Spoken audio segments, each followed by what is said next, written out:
अंकित यादव नाम का युवा था जिसकी निर्मम हत्या हुई है। 12 बजे के आसपास सोनू पासवान नाम का एक व्यक्ति वहाँ 4 गोलियां चलाई हैं और ये 4 लोगों को मारने के बाद बाइक पे बैठता है या काइनेटिक पे बैठता है और वहाँ भी एक फायरिंग करता है। सोनू गणपति में चाकू मारता है और हद तो तब हो जाती है कि चाकू जिसको लगती है उसी को सोनू से माफ़ी मांगनी पड़ती है।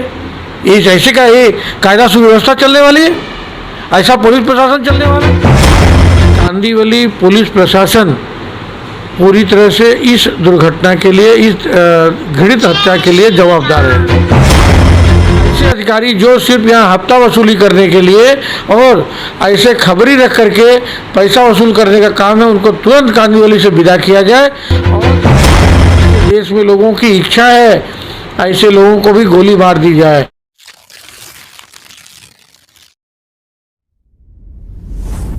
मैं खुशी नायक।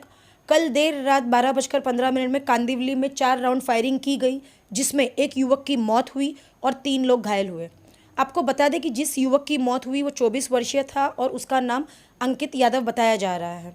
इसी के साथ 3 युवक जो है वो अस्पताल में भर्ती है और उनका इलाज चल रहा है। ऐसे में जिस युवक ने इनको गोली मारी वो अभी भी फरार है और उसकी पुलिस तलाश जारी कर रही है और उसका नाम सोनू पासवान बताया जा रहा है। ये जो युवक है इसकी पहली भी ऐसी कंप्लेंट्स आ चुकी है, लेकिन उसके बाद में पुलिस ने इसके ऊपर कोई भी कार्रवाई नहीं की, जिसके बाद आज इतना बड़ा कदम इसने उठाया है। तो कहीं ना कहीं पुलिस की जो है लापरवाही इसमें साफ दिखाई दे रही है। ऐसे में हमने स्थानिक पूर्व नगर सेवक कमलेश यादव से बात की और आइए जानते हैं उन्होंने इसके बारे में क्या कहा और पुलिस के ऊपर कैसे निशाना साधा है। कल रात को जो फायरिंग हुई है इसके बारे में आपको जानकारी देंगे। देखिए, कल रात को लिंक रोड पर श्री निकेतन बिल्डिंग के बगल में जो इमारत है उसके पास कल्पवृक्ष बिल्डिंग है, उसके सामने ये दुर्घटना हुई है। अंकित यादव नाम का युवा था जिसकी निर्मम हत्या हुई है। कल 12 बजे के आसपास जो वहाँ के लोगों से जानकारी मिली है, पुलिस सोर्सों से जानकारी मिली है कि कल करीबन रात को 12 बजे के आसपास सोनू पासवान नाम का एक व्यक्ति जो अभिलाष नगर शास्त्री नगर में रहता है, वो आकर के लोगों से किसी बात पे लोगों से जद्दोजहद हुई, लोगों से कुछ झंझट हुई।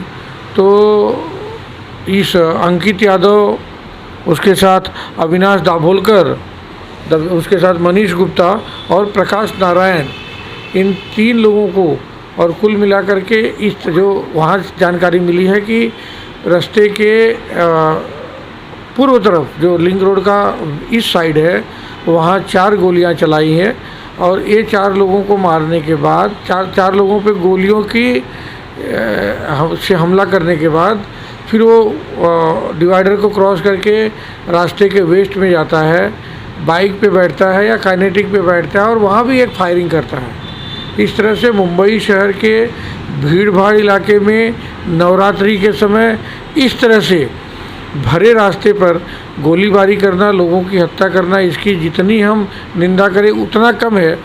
कांदीवली पुलिस प्रशासन पूरी तरह से इस दुर्घटना के लिए, इस घृणित हत्या के लिए जवाबदार है।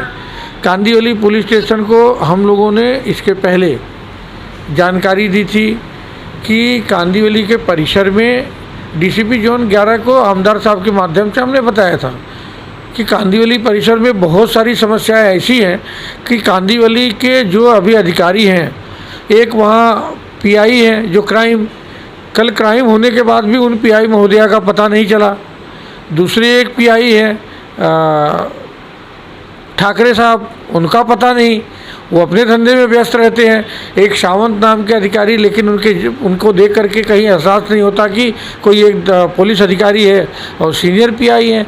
इस तरह से ऐसा व्यक्ति जो लोगों को एहसास ही नहीं करा पाता होगा कि मैं पुलिस अधिकारी हूँ, या जो जवाबदार पुलिस अधिकारी होंगे वो कार्रवाई नहीं करते होंगे, आते ही नहीं होंगे, तो कैसे पुलिस प्रशासन से हम उम्मीद कर सकते हैं कि वह उन कांदिवली की और रक्षा कर सकेगा जिन कांदिवलीकरों की रक्षा के लिए उसकी सरकार ने नियुक्ति की है। इसलिए हमने आबनार साहब के माध्यम से पुलिस प्रशासन ने विनती की है कि कांदिवली के पुलिस स्टेशन में आमूल परिवर्तन करिए, अच्छे अधिकारियों को लाइए जो कम से कम पुलिस स्टेशन में आकर के अपनी पुलिस की जो क्षमता है, पुलिस का जो काम है वो करने का काम करें, और ऐसे अधिकारी जो सिर्फ यहाँ हफ्ता वसूली करने के लिए और ऐसे खबरी रख करके पैसा वसूल करने का काम है, उनको तुरंत कांदिवली से विदा किया जाए।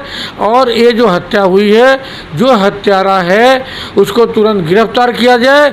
अगर नहीं मिलता है तो उसको मुंबई शहर के, देश के किसी भी कोने में हो, जिस तरह से योगी जी ने फार्मूला निकाला है, जिस तरह से आज के देश में लोगों की इच्छा है, ऐसे लोगों को भी गोली मार दी जाए, ऐसे लोगों को भी कम से कम सबक मिले कि किसी की हत्या करने से, किसी की हत्या करने का पाप कैसा होता है, उसका परिणाम क्या होता है।